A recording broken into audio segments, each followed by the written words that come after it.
आज तक में आप सभी का स्वागत है। प्रधानमंत्री नरेंद्र मोदी और मुख्यमंत्री शिवराज सिंह चौहान की बेशुमार जनहितैषी योजनाओं से मध्य प्रदेश की जनता बेहद खुश है। आगामी विधानसभा चुनाव में बीजेपी प्रदेश में प्रचंड बहुमत से जीतेगी। प्रदेश की बहन बेटियों के हित में मुख्यमंत्री शिवराज सिंह चौहान द्वारा अनेक योजनाएं संचालित की जा रही हैं। यह बात एक सवाल के जवाब में खबर आज तक से चर्चा के दौरान छतरपुर जिले की नौगांव नगर पालिका के अध्यक्ष अनूप तिवारी ने कही। उन्होंने नौगांव में कराए गए विकास कार्यों, आगामी योजनाओं और समस्याओं सरीखे मुद्दों पर विस्तार से चर्चा की। पेश है बातचीत के प्रमुख अंश। पहली बार तो हमारे मोदी जी, प्रधानमंत्री जी और आदरणीय शिवराज सिंह जी चौहान जी लोकप्रिय नेता हैं। दूसरी बात, हम जब से नगर पालिका आए हैं तब से कम हमने अभी सरकार की तरफ से हमें 1 करोड़ 60 लाख रुपए कायाकल्प के अंतर्गत मिला है। एक दूसरा डीपीआर हमारा 2.5 करोड़ रुपए का सरकार ने मंगाया है, जो जल्दी स्वीकृत होकर आने वाला है, जिसके तहत स्कूल, तहसील, शिक्षा, जहाँ ऐसे स्थान हो जहाँ लोगों का आवागमन होता है, उन पर डामरीकरण से लेके सीसी करने का एक कार्यक्रम चालू हो गया है। दूसरा, अमृत 2 योजना के तहत हमें भारत सरकार ने और मध्य प्रदेश सरकार ने चुना, जिसके अंतर्गत हमको एक लगभग 8.5 करोड़ रुपए और ऐसे ही एक 7-8 करोड़ रुपए और ये 2, जिसमें वाटर सीज ट्रीटमेंट प्लांट है।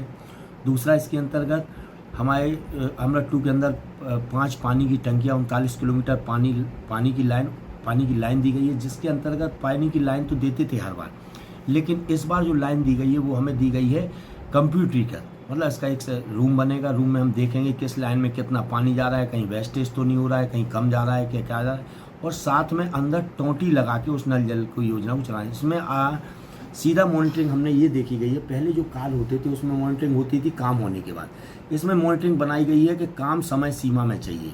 समय सीमा के अंतर्गत वो बता देते हैं हम लोगों को। कलेक्टर साहब इसकी टोटल आए दिन मीटिंगें कर रहे हैं। ऊपर से पहले क्या होता था, ठेकेदारों को एक काम करने के बाद आज ठेकेदार खुद कहते लगे हैं कि भैया हमें तो ऊपर से फ़ोटो मंगाते हैं, टाइम बताइए, किस दिन कर रहे हैं, पूर्ण अवधि बताइए। तो काम में बहुत चेंजिंग आई है मोदी जी के और शिवराज जी के काम में। 25 लाख रुपए का संजीवनी क्लिनिक दिया है, वो चल रहा है। कम से कम हमारे 2-2, 2.5-2.5, 3-3, 4-4 करोड़ रुपए के अन्य जगह के विकास कार्य चल रहे हैं। हर वार्डों के 2-2, 4-4 काम स्वीकृत किए गए हैं। तो ये सब चीज़ें हुई हैं। अब नगर पालिका क्षेत्र में सबसे बड़ी समस्या मेरा ये मानना है कि अगर अमृत 2 योजना के अंतर्गत हमें पैसा मिले तो हमारी एक बड़ी सोच है कि हम जो नालियाँ हैं, क्योंकि क्या होता था, ये हमारी नगर पालिका आप देख लीजिए 1935 से बनी हुई है। आज 1935 और आज में बहुत समय अंतर हो गया। उस समय हमारे यहाँ पे जनसंख्या 5 होती थी और कर्मचारी सफाई के 58 होते थे। आज हमारे पास मात्र 100 कर्मचारी, उसमें भी छुट्टी ले लेते, तबीयत खराब हो जाती, कोई आता नहीं, किसी के यहाँ कोई गमी हो जाती। तो ये सब चीज़ें समस्या में जुड़े हैं। दूसरी बात, आप भी जानते हैं कि फाड़ों से नालियाँ साफ़ होने का समय चला गया है, अब मशीनों का युग आ गया है।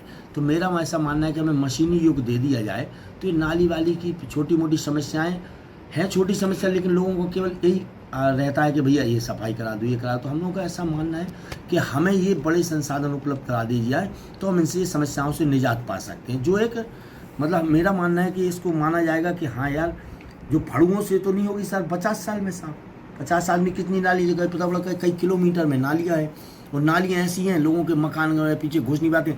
अब हमने बड़े नगर निगम में देखा, हमने उसकी प्रयास किया, अभी भोजा भी हमने, सत्येंद्र सिंह साहब जी आए थे, उनसे मेरी बात हुई, उन्होंने प्रपोजल भी मंगाए। मैंने 5 प्रपोजल उनके पास भेजे, जिसमें मैंने एक सेक्शन मशीन मंगाई है। एक सेक्शन में भी वो 14-12 चक्के में बन के आती है, अलग से उसमें इंजन होते हैं डबल, उसमें एक पाइप होता है जो सटक कई 100 फुटों की होती है, वो नाली में लगा दो, पूरा मतलब एक ईंट का पत्थर तक वो अंदर ले जाती है। तो मेरा ऐसा मानना है ये संसाधन जो उपलब्ध कर लेंगे हम, तो हम इन चीज़ों से जो मेन समस्या होती है लोगों की, केवल नाली सफाई, इससे हम निजात पा सकते हैं। अभी जैसे मैं स्वयं माननीय मुख्यमंत्री से मिला था, तो मैंने यहाँ पे एक स्विमिंग पूल, एक बार छोटा ग्रीन स्टेडियम, और हमारा जो स्टेडियम है अभी सरकार से पूछा गया, सरकार ने पूछा हमसे कि आपको कौन सा ऐसा काम है जो लोगों की नज़र में लगे कि अच्छा हुआ। तो अभी हमने बोला कि सर स्टेडियम को कुछ और फंड मिल जाए, ताकि हम स्टेडियम को एक आगामी कंसल्टेंट लगा के आगामी 20 साल के निर्माण कार्य की पहले रूपरेखा बना दें, फिर उसके बाद उसको धीरे से उसका काम चालू कर दें। तो मेरा ऐसा मानना है कि एक समय सांसद जी को शायद 1 करोड़ रुपए निधि मिलती होगी। आज मेरा ऐसा मानना है कम से कम 25-30 करोड़ रुपए का बजट नौगांव नगर पालिका को आवंटित हो चुका है, जिसको प्रोग्रेस में आने में बस कुछ ही हफ्ते लगेंगे, क्योंकि मॉनिटरिंग बहुत तेज़ हो रही है।